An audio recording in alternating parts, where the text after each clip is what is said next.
Pranay case విషయంలో నల్లగొండలో వచ్చినటువంటి తీర్పు ఏదైతే ఉందో ఆ తీర్పు ఒక నేరస్తులకు ఒక కనువిప్పు అనేది కలగాలి, కనువిప్పు కావాలి.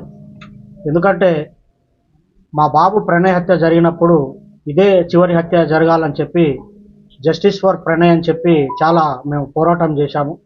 కానీ ఆ హత్య తర్వాత కూడా చాలా హత్యలు జరగటం అనేది జరిగింది.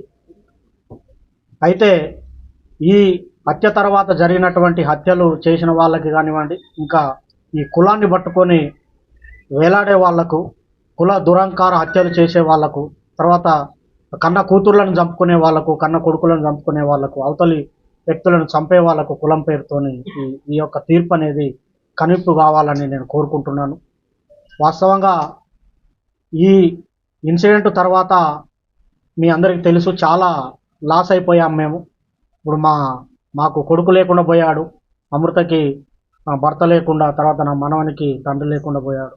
తర్వాత మారుతిరావు ఆయన అమృత ఫాదర్ ఆయన కూడా సూసైడ్ చేసుకున్నాడు. తర్వాత ఈ ఇందులో ఉన్నటువంటి 7 మందికి సుభాష్ శర్మకి ఉరిశిక్ష, తర్వాత మిగతా 7గురికి 6 మందికి జీవిత ఖైదు విధించడం అనేది జరిగింది. వారి కుటుంబాలు కూడా బాధపడుతూ ఉంటాయి. కాబట్టి ఎవరైతే ఈ సుపారీలు తీసుకొని హత్యలు చేసే వాళ్ళకి ఇది ఒక కనువిప్పు కావాలి. ఏదన్నా ఉంటే మాట్లాడుకోవటం కానివ్వండి, సమస్య పరిష్కారానికి సామరస్యంగా చేసుకోవాలి తప్ప మేనేజ్ చేయొచ్చులే, వాళ్ళకి అంతో ఇంతో డబ్బులు ఇవ్వచ్చులే, మేనేజ్ చేయొచ్చులే అని చెప్పి చంపడం అనేది కరెక్ట్ కాదు. ఈ కేసు విషయంలో మమ్మల్ని కూడా అనేక రకమైనటువంటి ప్రలోభాలు పెట్టినప్పటికి కూడా మేము ఎక్కడ లొంగకుండా న్యాయం జరగాలి, ఈ హత్యతోని మిగతా కుల హత్యలు ఆగిపోవాలని చెప్పి మేము పోరాటం అనేది చేయటం జరిగింది.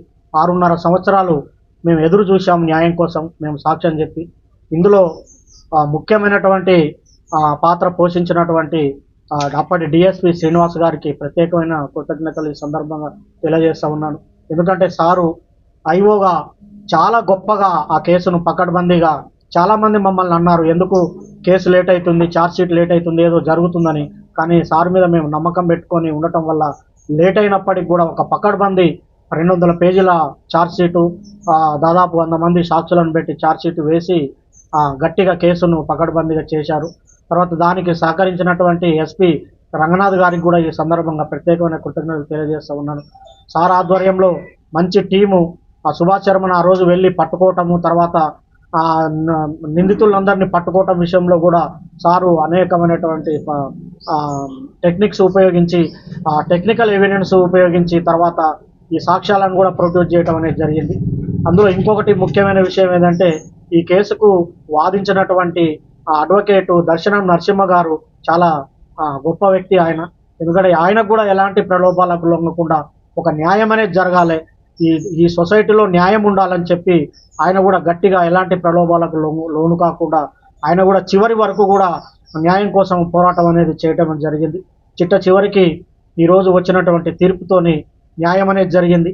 వాస్తవంగా అందరూ మీకు సంతోషంగా ఉందంటారంటే సంతోషం కాదు, ఇది వాస్తవంగా ఏంటంటే నా బాధను ఎవరు తీర్చలేరు, కొడుకు లేని బాధ ఎవరు తీర్చలేరు. మేము ప్రతినిత్యం బాధపడుతూనే ఉన్నాం. ఎవరన్నా బయట బాబులు కనుక్కున్నప్పుడల్లా, మా బాని క్లాస్మేట్స్ కనిపించినప్పుడల్లా బాధ ఉంటుంది. కాబట్టి దయచేసి నేను చెప్పేది ఏంటంటే చంపుకోవటం అనేది కరెక్ట్ కాదు. ఇప్పుడు నా మనవడు ఉన్నాడు, మనవడిని కూడా మేము చూసుకోవాలి. మాకు ఎవరి మీద కోపాలు లేవు.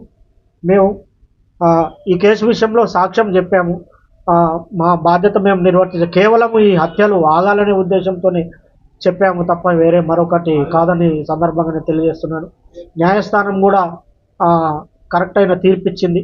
ఈ సందర్భంగా చివరిగా నేను చెప్పేది ఒకటే, న్యాయం అనేది ఉంటుంది. పోలీసులు కానివ్వండి, చట్టం కానివ్వండి, న్యాయమూర్తులు కానివ్వండి, న్యాయవాదులు కానివ్వండి ప్రలోభాలకు లొంగుకారు. ఈ దేశంలో, ఈ రాష్ట్రంలో, ఈ సమాజంలో న్యాయం అనేది ఉందని మరొకసారి రుజువందని తెలియజేసుకుంటూ సెలవు తీసుకుంటాం.